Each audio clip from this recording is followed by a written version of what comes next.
unless you know what you're doing. I'm gonna, let's see, there it is clear now, okay.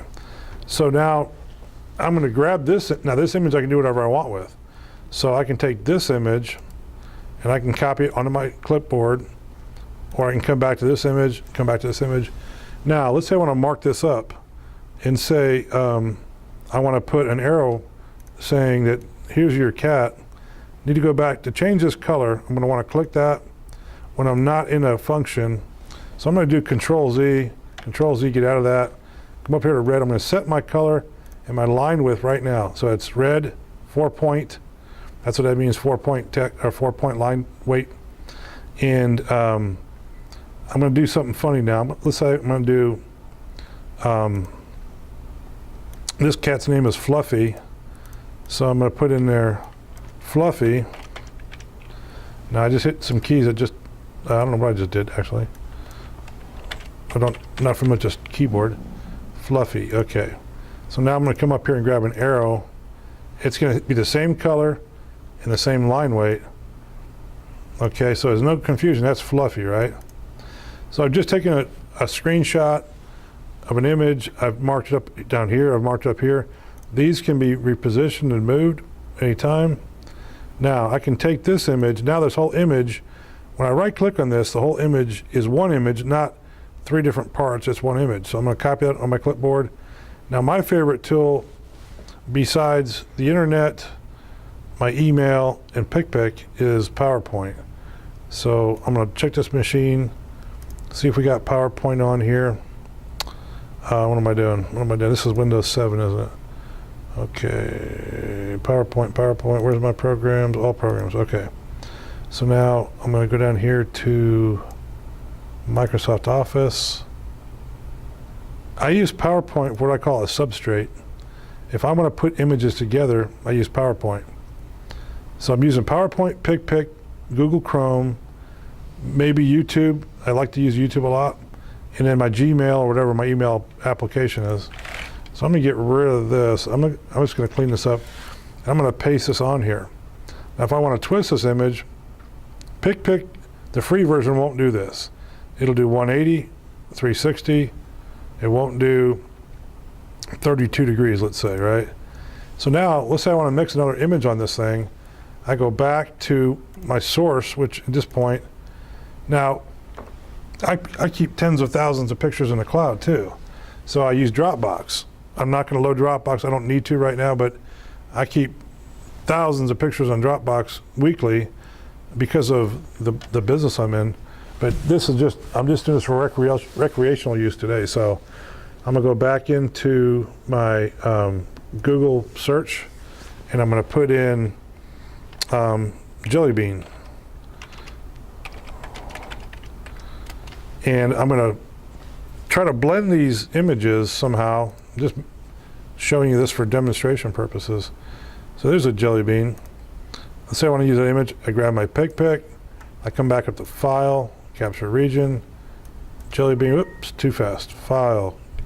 If you mess up, just do it again, File, Capture Region. You can't screw it up, you can always go back. Control Z takes you back one step on any Windows, or most applications. Again, copy. Now, I can come up here and I can paste it right into this one. So now I'm blending images, right? And I can only do this once, watch. When I let go of that, it's done. I can't move that again. I want to move it, Control Z, takes me back a step. I can Control V, right? I use control keys for most of my functions, but I'm going to show you for demonstration purposes, Control Paste or right click paste. Now, if I want to resize this, gotta be really careful here because I'm going to, see, I can screw up my aspect ratio real easy. Now so now I'm going to drag the image where I want it. So let's say let's say he's trying to get to my Jelly Bean. I don't know. Now let's say I want to get rid of this background here. I can do a Photoshop-like function with this software. This takes some skill and practice. Whenever you trim your picture like this, trim it as small as you can. Come up here to the eyedropper and say, I want Fluffy's. I'm going to Photoshop out this white. This is the trickiest part of PicPick that I do, but I'm going to come up here, I'm going to grab a color off of Fluffy there, boom, come up here to the draw. I'm going to keep a brush. I'm going to pick a line weight. I'm going to say 5. I'm going to start kind of trying to hide this white off this. This is tough. This is not easy, but it can be done. This is a bad example because I've got all these different colors behind here, but let's say I want to get rid of, and now right now I could expand this, control scroll. I can make it bigger. Oh, come over here, adjust. Now let's say I'm going to try to semi-Photoshop this, right? I'm just coming in and when you let go of the mouse button, see what I'm doing? I'm just kind of, this is not my favorite way to do this, but it is a free software. So I'm going to come up and grab a better color to do this with. And by the way, this is highly magnified, so it'll look different when I'm done, because what I'm doing here is essentially using a Photoshop-like function here to hide this white background. This is really a goofy way of doing it, but I'm going to do it anyway just to show you. So I'm getting rid of that white. Whoa, Control Z, right? I'm going to go back. Now this tree here, I'm going to try to grab that tree bark color, like right there. When I do this, watch this. Oh, Control Z, make a mistake. Just Control Z is the fastest way to undo something. But right here, when I click on this, watch this. Oh, it's not doing it. It'll show me, okay, I know why. Control, scroll down. When I, let's see, let's get that as big as we can. Right, oh, come on. Okay, right there. Now when I hit the eyedropper, look up here in the upper left. See that little teeny dot in the middle of that? Now it's down in the bottom right. Now it's up in the upper left. Now it's in the bottom right. It's doing it because I don't know why it's doing that. But if you look, wherever I put my eyedropper, lower right, you'll see whatever's in that little red box, it will pick up as a color. White, gray, almost a black. You see it? It's showing you the color value in that lower left corner of that lower right box. So I'm going to pick up, right now, I'm trying to simulate the tree, so I'm going to pick up a color right in the middle, right there, and I'm going to bring my paintbrush back over, and I'm going to start painting in that tree, trying to get rid of that white. Now this is, my paintbrush is kind of small right now, but you see what I'm doing? I'm making that white go away, and you can go over and over this as many times as you want, but this is just a goofy way. This is really actually pretty goofy, but it works. Control Z, I made a mistake. Every time you let go of the mouse, it will start a new image. Control Z, making too many mistakes here. Control Z. Alrighty then, let's just say that's it.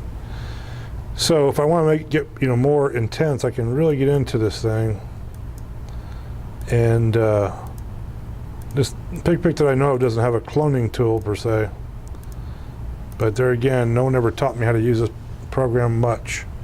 So I'm going to try to touch up his paw a little bit by getting some more color right there. Oh my, that's too dark. Control Z. Get my eyedropper again and grab something more like right there. Okay. I'm just trying to fake it. If you squint your eyes, it looks right. Alrighty. So now this image is a new image. I can do File, Save As, and I can save it as, again, as a bitmap, JPEG, PNG, GIF, or PDF. Most of mine I save as JPEGs because I can work with JPEGs. For social media, like if I want to post this to Facebook right now, or LinkedIn, or a number of different programs, I can file, save this as, let's just say, whoop, that's not going to work either, is it? We have users on here. Let's see, users.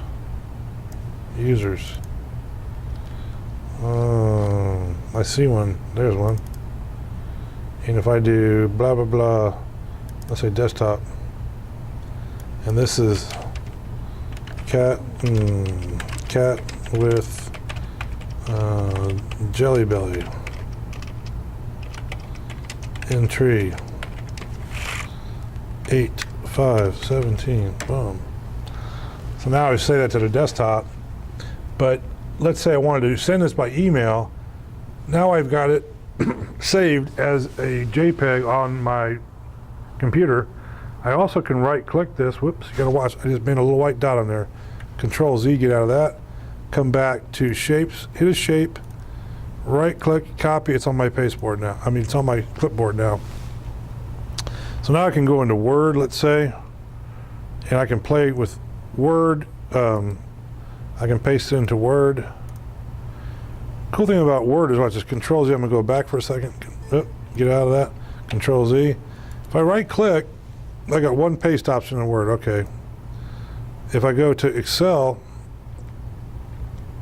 right click, one paste option. Okay. Now Fluffy's getting all over the place. See this? Fluffy is now on my clipboard for PicPick. Fluffy's in my PowerPoint. Fluffy's in my Excel.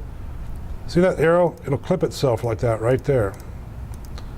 This is actually what? This is actually a JPEG sitting on top of Excel.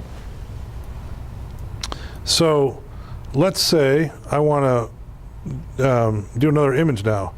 Go back to, let's minimize this. Let's minimize this. Here's my, I usually minimize, keep that minimized. Here I am in Word. Now I'm back to my source files, which is or images. Essentially, PicPick is for images. So let's say I say, oh, I don't know, mouse. M-O-U-S-E. Images. That looks like a cute mouse. What do you think? So I come back over here, bring back up my PicPick file, capture image. Try to get the minimum white space around it. There you go. Right click, copy. Here's your cat. Right click, paste. Now instead of a jelly belly, oops, escape. No.